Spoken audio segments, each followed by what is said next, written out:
My name is Siobhan and I run Women's Kit. And usually we talk about cycling kit, but today we're going to talk about changing a flat tire. First thing we want to do is we want to remove the wheel from the bike. So I'm going to start with the brakes. I have a quick release here on my brakes. I'm going to lift them up, widen the levers, and have that open. Down here I'm going to open up the quick release to remove the wheel from the frame. I'm going to open this lever, spin it a little bit just to get it wide enough, and then my wheel should pop right out.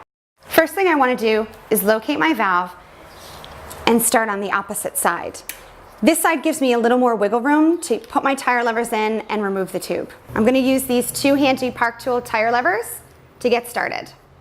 I'm going to work close to a spoke and I'm going to stick the curved edge of the Park Tool tire lever underneath the beading, and I'm going to pop it down and hook this onto a spoke. I'm going to use my second tire lever to come up and under this space that I've now been given, and I can either come this way towards me if I'm stronger that way, or away from me if that's better.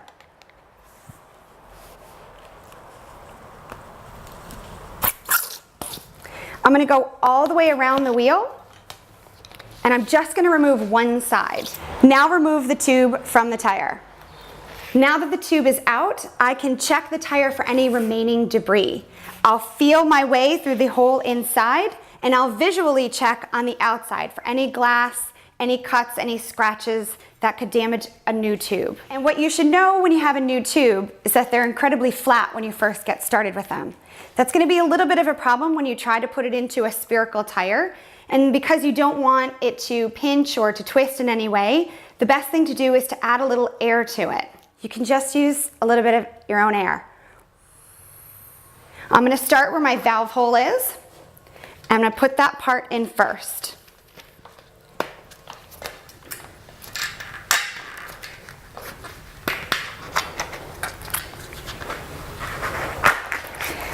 Then all I'm going to do is side by side, put the new tube, fit it right up to the top of the tire. The area where the valve is on the tube is the thickest, so we want to make sure that we start by putting the beading in there first. So a really handy trick is to push the valve back up, seat the beading back in, and then pull the valve back down, and then continue with the rest of the beading. When you get to the very end, you'll find that's the toughest part. I do prefer to use my hands. It is the safest way to get the tire in. All right, it looks like it's in. I'm doing a visual check to make sure that all the beading on the sidewall is in correctly. Now it's time to add some air. Our tire will tell us exactly how much air we need. I'm going to use a floor pump. You can use a hand pump, and you can also use a CO2 cartridge if you're on the go.